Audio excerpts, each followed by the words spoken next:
Hello everyone, स्वागत है आप सभी का टॉपर्स प्राइम चैनल में। इस वीडियो में आज हम पढ़ेंगे विजुअल बेसिक ऑपरेटर्स के बारे में कि वीबी में कौन कौन से ऑपरेटर होते हैं, सिंबल क्या होता है। इसके अलावा कुछ और छोटी छोटी चीज़ें हैं कि कांस्टेंट क्या होता है, कमेंट क्या कैसे यूज़ करते हैं इसमें। तो ये सारी चीज़ें हम इस वीडियो में डिस्कस करेंगे क्योंकि यहाँ से जो है क्वेश्चन पूछे जा सकते हैं। ओके, पीडीएफ के लिए जो है आप हमारा प्राइम पैक खरीद सकते हैं, तो इसका लिंक जो है आपको डिस्क्रिप्शन बॉक्स में दिया गया है। तो वहाँ पर कौन कौन सा पैक है वो आप देख सकते हैं जाके, और जो भी आपको खरीदना हो आप खरीद सकते हैं। ओके, तो चलिए शुरू करते हैं। ऑपरेटर्स की अगर हम बात करें तो ऑपरेटर्स क्यों यूज़ करते हैं? For performing A variety of operation. तो हमने पहले भी ऑपरेटर्स पढ़े C++ में, ठीक है। काम वही होता है, लेकिन वही होता है कि किसी में एक दो एक्स्ट्रा जो है ऑपरेटर्स जो है ऐड कर दिए जाते हैं। ओके, तो बस हमें वही देखना है।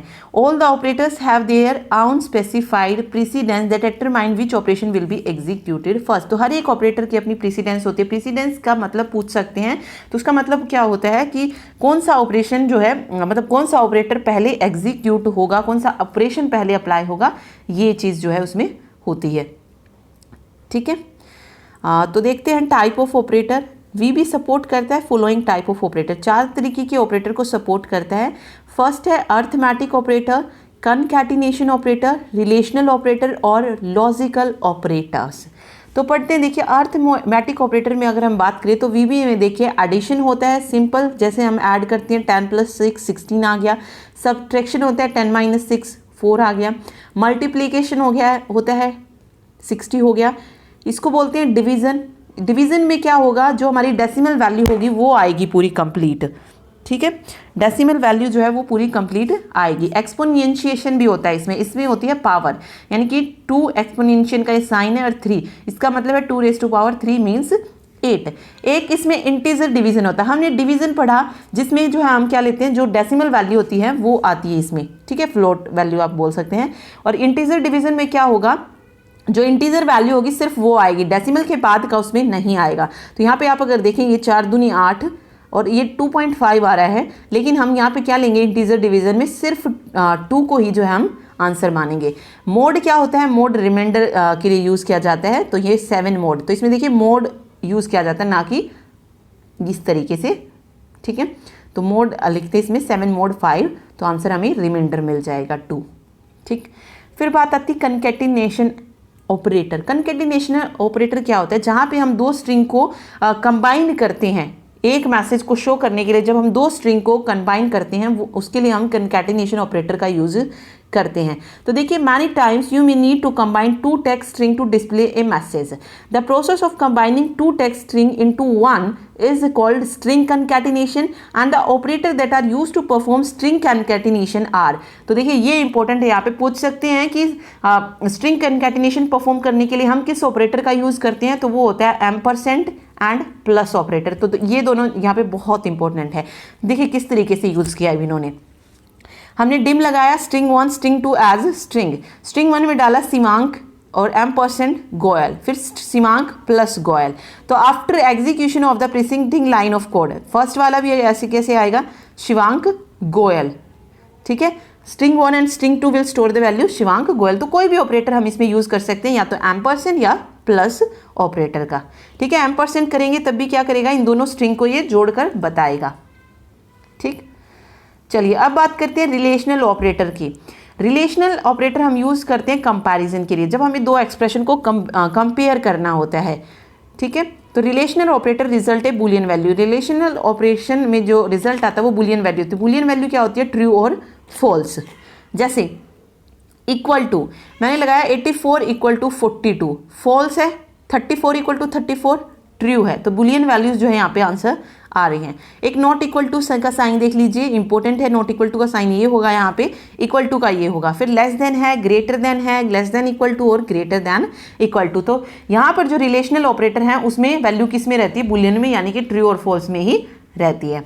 ठीक है, फिर बात आती है लॉजिकल ऑपरेटर की। तो लॉजिकल ऑपरेटर में जो है हम 2 कंडीशंस को कंबाइन करके देखते हैं। तो जैसे इसमें जो ऑपरेटर यूज होते हैं एंड और नोट एक्सोर, ये 4। अगर हमारे दोनों ही ऑपरेंड कंडीशन ट्रू है तो हमें आंसर मिलेगा ट्रू, अदरवाइज फॉल्स हो जाएगा। जैसे यहाँ पे लिखा ए ए में हमने कंडीशन डाली कि 31 ग्रेटर देन है 24 से, तो बिल्कुल ट्रू है, और 25 ग्रेटर देन है 19 से, ये भी बिल्कुल ट्रू है। जब दोनों ट्रू हैं और एंड ऑपरेशन लगा तो आंसर भी हमारा ट्रू मिल जाएगा। और में क्या है, अगर एटलीस्ट 1 यानी कि अगर एक कंडीशन भी ट्रू होती है तो आंसर हमें ट्रू मिलेगा। जैसे 31 बड़ा है 24 से तो ट्रू है, लेकिन सेकंड वाली कंडीशन फॉल्स है, फिर भी हमें आंसर क्या मिलेगा, ट्रू मिलेगा, क्योंकि और ऑपरेशन हमने इस पर अप्लाई किया है।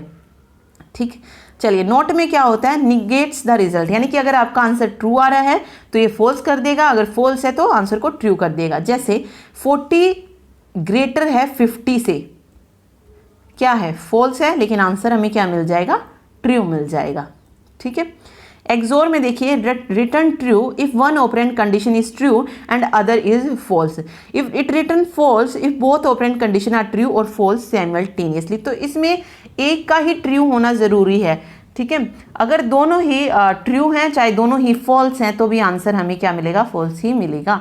जैसे 80 बड़ा है 70 से, ये क्या है, ट्रू है, और 40 बड़ा है 80 से, ये क्या है, फॉल्स है, तो आंसर हमें ट्रू मिलेगा। लेकिन अगर यहीं पर ये होता कि 80 ग्रेटर है 70 से, ये कंडीशन होती, और सेकंड होती कि 80 ग्रेटर है 40 से, तो यहाँ पे ये कंडीशन भी ट्रू हो रही है, ये कंडीशन भी ट्रू हो रही है, लेकिन एक्सोर अगर ऑपरेशन अप्लाई कर रही है तो आंसर हमें क्या मिल जाएगा, फॉल्स मिल जाएगा।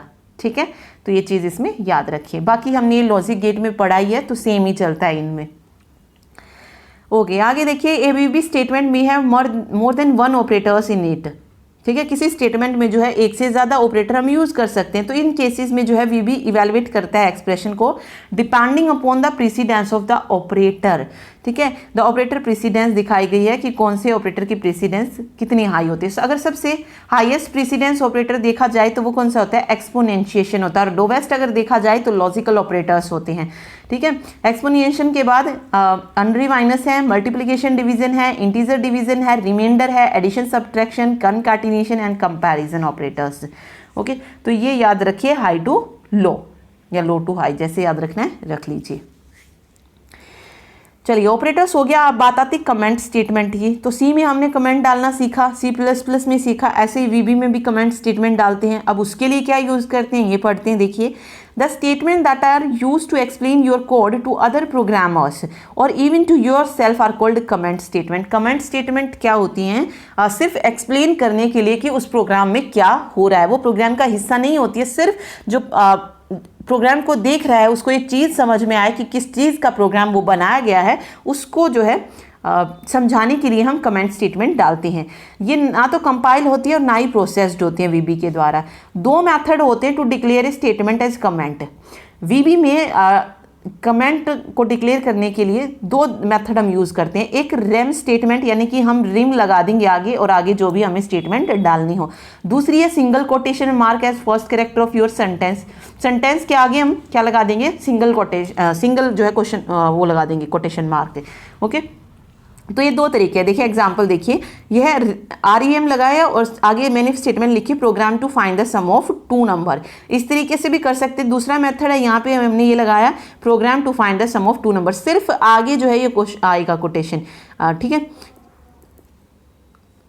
दोनों में ही, पीछे नहीं लगाना है हमें, सिर्फ आगे आएगा स्टार्टिंग में। There is no restriction on number of comment statement, मतलब कोई रेस्ट्रिक्शन नहीं होती कि प्रोग्राम में हम एक स्टेटमेंट कमेंट डाल सकते हैं, दो, तो कितनी भी जो है हम डाल सकते हैं वहाँ पे कमेंट स्टेटमेंट्स। ठीक है, चलिए अब बात आती है कांस्टेंट की।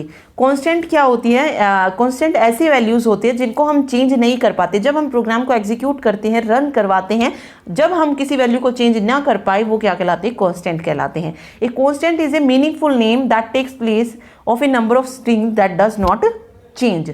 दो तरीके का कांस्टेंट होता है वीबी में, बहुत इंपॉर्टेंट है। आपसे डायरेक्टली क्वेश्चन यही पूछ सकता है कि कितने टाइप के होते हैं कांस्टेंट वीबी में।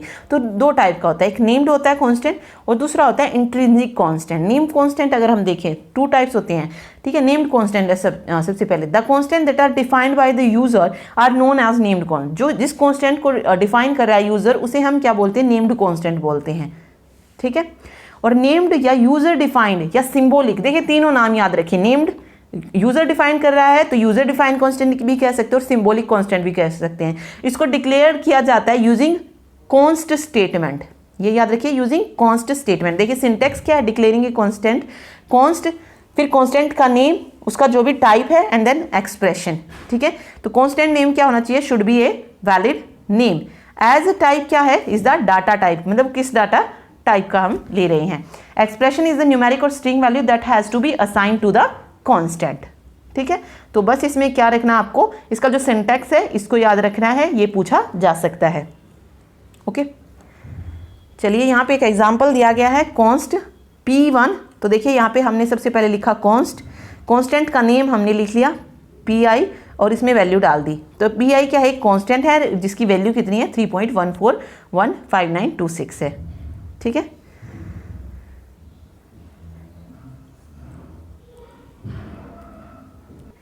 आगे इसका देखिए स्कोप बताया है। स्कोप हमने पढ़ा है कि वो कितनी उस तक जो है यूज होगा, कहाँ पर यूज होगा, ये बताता है स्कोप। तो by declaring a constant in the declaration section, जब हम कांस्टेंट को डिक्लेयर करते हैं डिक्लेरेशन सेक्शन में, और ए फॉर्म स्टैंडर्ड और a class module rather than within a procedure, the constant will be available to all the procedure. जब भी हम डिक्लेरेशन सेक्शन में इसको डिक्लेयर करते हैं तो वो क्या रहता है, अवेलेबल रहता है all the procedure in the module. ठीक है, लेकिन जब हम डिक्लेयर करते हैं कांस्टेंट को यूजिंग द पब्लिक कीवर्ड, तो it is available throughout the application. ठीक है, तो declaring a constant in a procedure will be available to the procedure only. अगर हम कांस्टेंट को डिक्लेयर कर रहे हैं सिर्फ प्रोसीजर में, तो वो अवेलेबल रहेगी कहाँ पर, सिर्फ प्रोसीजर में। तो अलग अलग स्कोप बताया गया है। अगर हम डिक्लेयर करेंगे कांस्टेंट को फॉर्म में, स्टैंडर्ड में या क्लास मॉड्यूल में, तो वो सभी जगह रहेगी, मतलब अवेलेबल रहेगी टू ऑल द प्रोसीजर। फिर कह रहा है अगर हम उसे प्रोसीजर में डिक्लेयर कर रहे हैं तो वो सिर्फ कहाँ पर ही मिलेगी, हमें प्रोसीजर में ही वो हमें अवेलेबल मिलेगी। तो ये हमने स्कोप पढ़ा था कि क्या होता है अलग अलग चीज़ों का। उसके बाद इंट्रीजिंग कांस्टेंट है। इंट्रीजिंग कांस्टेंट जो होते हैं सिस्टम डिफाइंड कांस्टेंट होते हैं।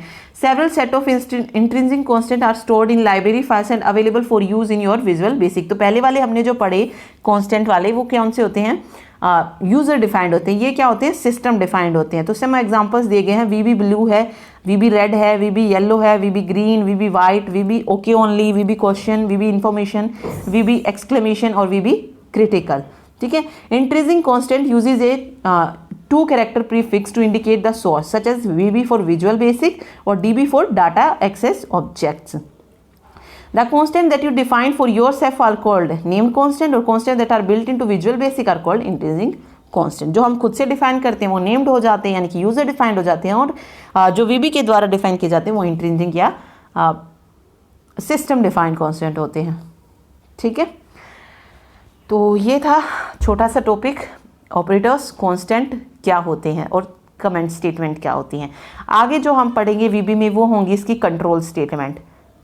ठीक है, जैसे इफ़ है, लूप, डू वाइल लूप है, इस तरीके के जो है कंट्रोल स्टेटमेंट जो है कवर करेंगे। ओके, तो यहाँ से भी सिर्फ 1 या 2 लेक्चर, 2 या 3 लेक्चर जो है मान के चलिए, उसके बाद जो है हमारा VB कंप्लीट हो जाएगा। Okay, thank you so much.